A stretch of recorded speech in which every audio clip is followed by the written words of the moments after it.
He'd been seriously ill for about 4.5 years, but it was the last 3.5 months when the cancer was terminal, which was a really devastating, because we'd always been very optimistic, although we'd called it cautiously optimistic. We always felt that he was going to pull through, and I think we convinced ourselves that it was, the outcome was going to be positive, because the alternative was unmentionable, and it was just something we didn't want to entertain. But because we'd had this threat on his life for a number of years, we'd had to think about plan B, and so it was always in the back of my mind, in the back of my husband's mind. And I think the RAF are such a good body to belong to when it comes to suffering or trauma, because that's their everyday work, isn't it? They go out there, they get involved in foreign policies, and people get killed in theatre, out in theatre. So he, as a chaplain, he'd actually been involved in supporting RAF widows whose husbands had died in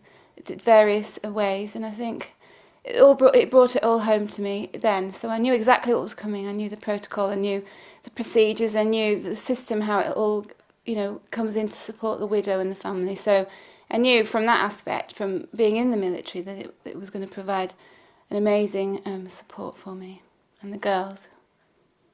But when it actually happens, there's not...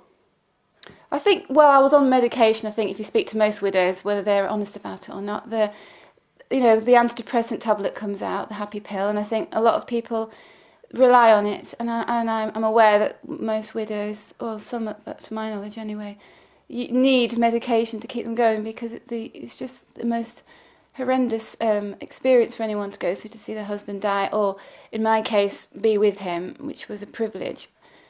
And I think it's a blur. I mean, when you plan for a wedding, you take years, months, but when there's a death, you've got 10 days to prepare. I mean, my husband planned his own funeral because he was an RAF chaplain, and all his friends were queuing up to be involved in the service and queuing up to assist us. But I think it was...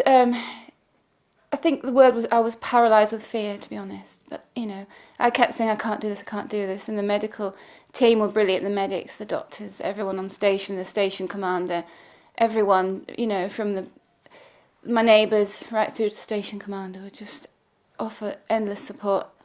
And, That's lovely, yeah. isn't it? But of course, you say that you were paralysed and you felt, I can't do this, but you had 2 children. And...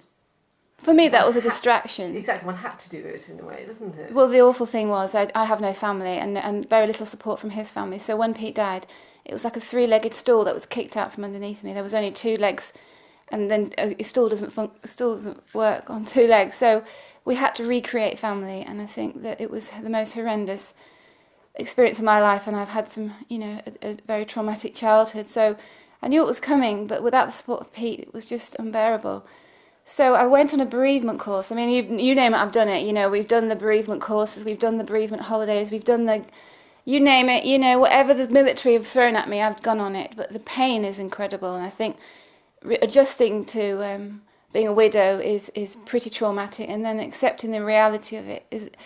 But it's the pain, no one explains to me. I didn't have family that had died that I cared about, or anyone that I knew close to me had suffered, so...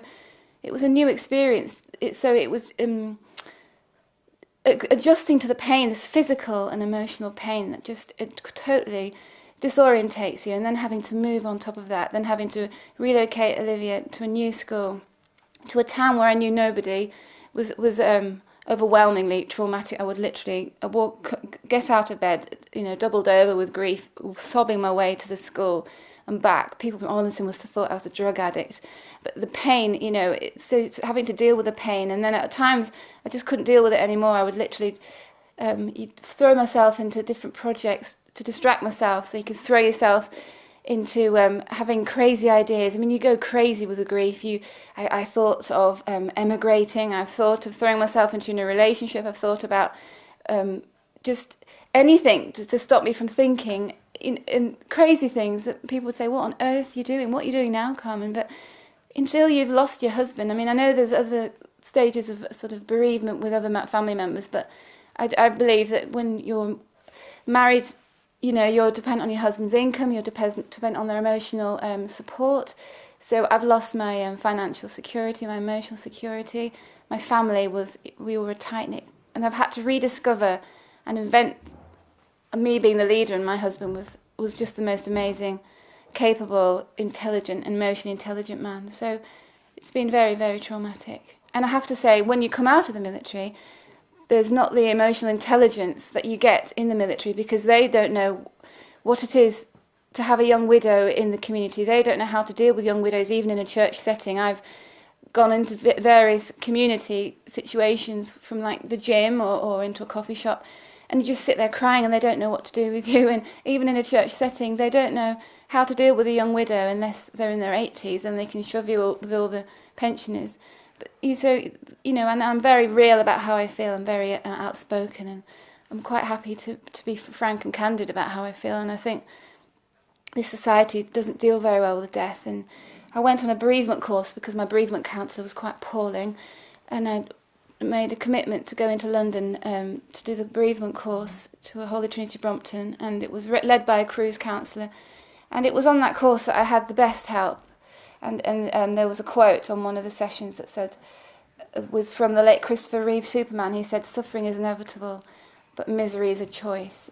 So you have to sort of get everything there is to support you, but it's the adjusting to the reality of where you're on a very low income. I mean, the widow's pension is such a help, but the income from where my husband was is less than a quarter, having to deal with you're almost plunged into poverty, and you're so vulnerable. There's no physical intimacy anymore, no physical touch. I mean, when a man touches me, just like touching my elbow, when I'm involved with a group like the music band that I'm in, I'm like, oh my goodness, the man's touched me, because you lose that that sort of relationship with men, and it's very difficult to explain, except that there's a sense of isolation within an isolation. Yeah. You're already isolated because you can't talk about how you feel most of the time, because people don't quite get where you're at.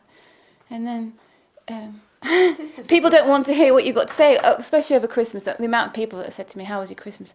Well, it's not been 18 months since Pete died, and I was used to seeing Pete up there running the services, running the Battle of Britain Memorial services and all the Christmas events, and for me to go to church is a challenge, and for him not to be there and experience that loss again, it's just unbearable.